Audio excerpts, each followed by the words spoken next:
ओम काली काली महाकाली कालिके पापनाशिनी धर्मार्थमोक्षदे देवी नारायणी नमस्तुते। ओम जयंती मंगला काली भद्रकाली कपालिनी दुर्गा शिवक्षमाधात्री सहस्वाधा नमस्तुते। शरणागत दीनार्थ परित्राणपरायणे सर्वस्वार्थिहरे देवी नारायणी नमो नमः। जय मा काली। काली हलेन कालेर अतीत, महाकालेर बुकेर ऊपर जिनी दंडायमान, যিনি স্বয়ং কালকে নিয়ন্ত্রণ করেন, তিনি হলেন স্বয়ং কালী। সেই ভগবতী জগজ্জননী কালীর বিভিন্ন মাসে বিভিন্ন পূজার পদ্ধতি ও মায়ের বিভিন্ন রূপের পূজার কথা উল্লেখ রয়েছে শাস্ত্রে। বাংলার দ্বিতীয় মাস জ্যৈষ্ঠ মাসেও দেবীর পূজার উল্লেখ রয়েছে ফলহারিণী কালিকা পূজা নামে। নমস্কার, তীর্থবার্তা চ্যানেলের পক্ষ থেকে আপনাদের সকলকে জানাই আমাদের চ্যানেলে অনেক অনেক স্বাগত। আশা করি ঈশ্বরের কৃপায় আপনারা সকলেই খুব ভালো আছেন, সুস্থ আছেন, আনন্দে আছেন ও হাসি খুশি আছেন। আজকে আমরা আলোচনা করতে চলেছি সামনের ফলহারিণী কালী পূজাকে কেন্দ্র করে। ফলহারিণী কালী পূজা, ফলহারিণী অমাবস্যা কখন পড়ছে, ফলহারিণী অমাবস্যা কতক্ষণ থাকছে এবং ফলহারিণী অমাবস্যা কখন ছাড়ছে, বিস্তারিত আলোচনা করব আজকে আমরা এই ভিডিওর মাধ্যমে। এই ফলহারিণী কালিকা পূজার দিন আপনারা কোন কাজগুলি করবেন, কোন কাজগুলি করলে দেবীর কৃপা ও মা কালীর আশীর্বাদ আপনারা লাভ করবেন জীবনে, সমস্ত কিছু আজকে জেনে নেব আমরা এই ভিডিওর মাধ্যমে। আপনাদের সকলের কাছে একান্ত অনুরোধ করব, দয়া করে আজকের ভিডিওটি আপনারা সম্পূর্ণ দেখুন, স্কিপ না করে।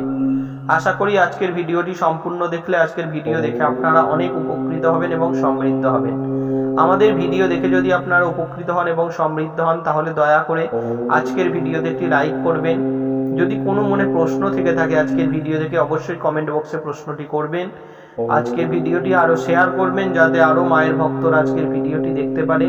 আর আমাদের এই ছোট্ট তীর্থবার্তা চ্যানেলে যদি আপনি এখনো একজন না হয়ে থাকেন, অবশ্যই চ্যানেলটিকে সাবস্ক্রাইব করে অল নোটিফিকেশনে ক্লিক করে আমাদের পাশে থাকবেন, সাথে থাকবেন সনাতন হিন্দু ধর্মের বহু জানা ও অজানা কাহিনী দেখার জন্য ও জানার জন্য। তাহলে চলুন আজকের আলোচনা শুরু করা যাক। ফলহারিণী কথার অর্থ হলো যিনি ফল হরণ করেন। আমাদের এই জীবনে যাবতীয় কুকর্মের ফল, যাবতীয় খারাপ ফল সমস্ত কিছু হরণ করেন স্বয়ং মা কালী। তাই কথাটার নাম হয়েছে ফলহারিণী। তাই পুজোটাকে আমরা ফলহারিণী কালী পূজা বলে জানি। অনেকে দেখবেন তারাপীঠে, কালীঘাটে মাকে ফলের মালা পরিয়ে দেয়, কিন্তু এই ফল সেই ফল নয়।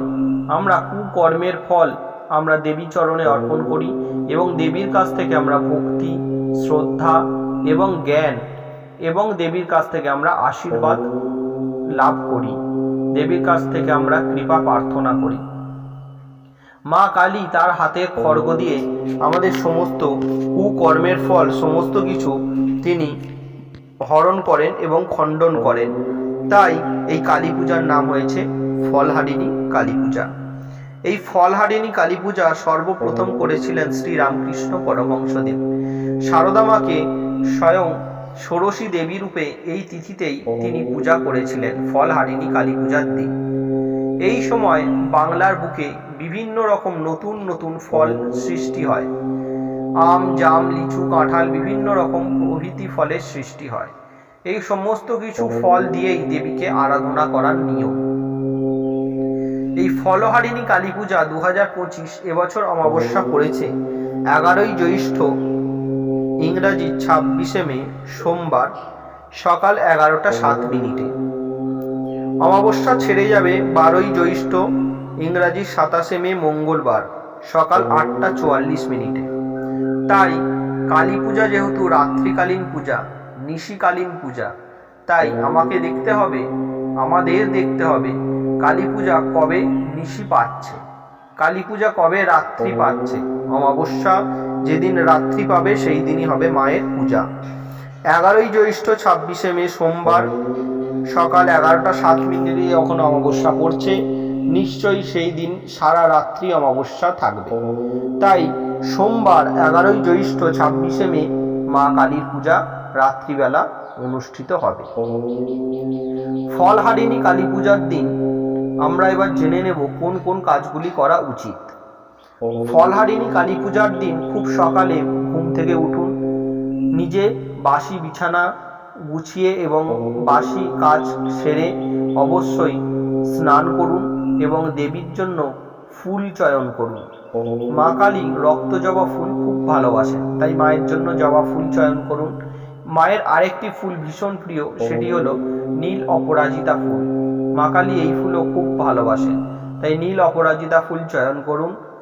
মায়ের জন্য একটি পদ্ম নিয়ে আসুন এবং খুব ভক্তি ভরে কালী মন্দিরে যান। সেই দিন অবশ্যই মা কালীকে আপনার সাধ্যমতো উপাচারে পূজা দেওয়ার চেষ্টা করুন এবং সাধ্যমতো উপাচারে ফল দেওয়ার চেষ্টা করুন। দেবীর মন্দিরে ঘৃত প্রদীপ প্রজ্বলন করুন এবং ধূপ ধুনা দেখান মাকে। মা কালীকে সাধ্যমতো উপাচারে পূজা দিয়ে মাকে ভক্তি ভরে পুষ্পাঞ্জলি প্রদান করুন মায়ের শ্রীচরণে। এবং ফলহারিণী কালিকা পূজার দিন অবশ্যই নিরামিষ আহার গ্রহণ করার চেষ্টা করবেন। এমন কোনো আহার গ্রহণ করবেন না যাতে শরীরে উত্তেজনা বৃদ্ধি পায়, শরীরে কাম বৃদ্ধি পায়। মাছ, মাংস, ডিম, আঁশ, পেঁয়াজ, রসুন ইত্যাদি গ্রহণ করা উচিত নয়। এতে শরীরে কামনা বৃদ্ধি পায়, শরীরে উত্তেজনা বৃদ্ধি পায়। তাই সাত্ত্বিক আহার গ্রহণ করুন এবং শুদ্ধ চিত্তে মায়ের কাছে যান এবং নিজের মনস্কামনার কথা জানান। মনে করা হয় এই ফলহারিণী কালী পূজার দিন মাকে ভক্তি করে পূজা করলে এবং মায়ের চরণে ফল অর্পণ করলে দেবী তার সকল মনোবাসনা পূর্ণ করেন এবং তার সমস্ত কুকর্মের ফল দেবী গ্রহণ করেন। ফলহারিণী কালী পূজার দিন পারলে অবশ্যই একবার গঙ্গা স্নান করার চেষ্টা করুন এবং মা গঙ্গার বুকে পুজো দেওয়ার চেষ্টা করুন। জীবনে এ থেকে সমস্ত পাপ থেকে মুক্ত হওয়া যায়। তাই ফলহারিণী কালী পূজার দিন গঙ্গা স্নান করা অবশ্যই উচিত।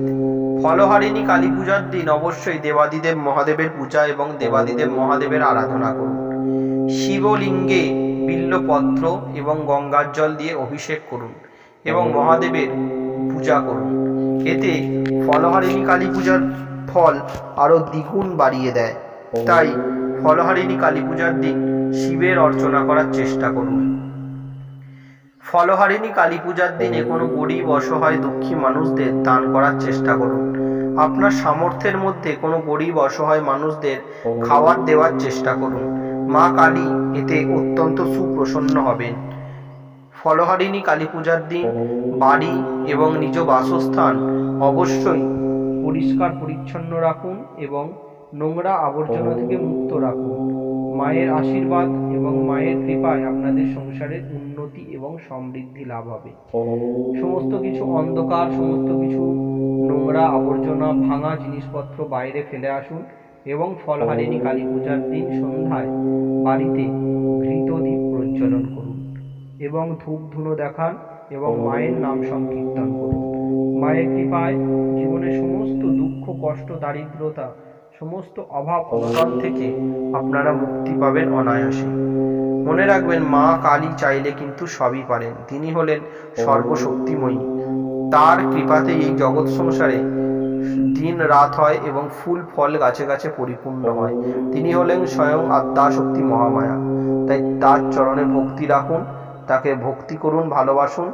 আপনাদের সমস্ত দুঃখ কষ্ট তিনিই লাঘব করে দেবেন। নমস্কার। এই ছিল আজকে আমাদের ফলহারিণী কালী পূজা সম্বন্ধে আলোচনা। আশা করি আজকের আলোচনা আপনাদের সকলের খুব ভালো লাগবে। আজকের আলোচনা যদি ভালো লাগে অবশ্যই আজকের ভিডিওতে একটি লাইক করবেন। মনে যদি কোনো প্রশ্ন থাকে আমাদের কমেন্ট করে জানাবেন। অবশ্যই কমেন্ট করে লিখবেন জয় মা কালী। ভিডিওটি শেয়ার করে দেবেন। আজকের আলোচনা আমরা এখানেই শেষ করলাম। আবার দেখা হবে পরবর্তী কোনো সনাতন হিন্দু ধর্মের জানা ও অজানা কাহিনী নিয়ে। ঈশ্বরের চরণে প্রার্থনা করি আপনারা ততক্ষণে সকলে খুব ভালো থাকুন, সুস্থ থাকুন, আনন্দে থাকুন ও হাসি খুশি থাকুন। আর দেখতে থাকুন আমাদের এই ছোট্ট চ্যানেলটি তীর্থবার্তা। নমস্কার। হরে কৃষ্ণ। জয় মা কালী।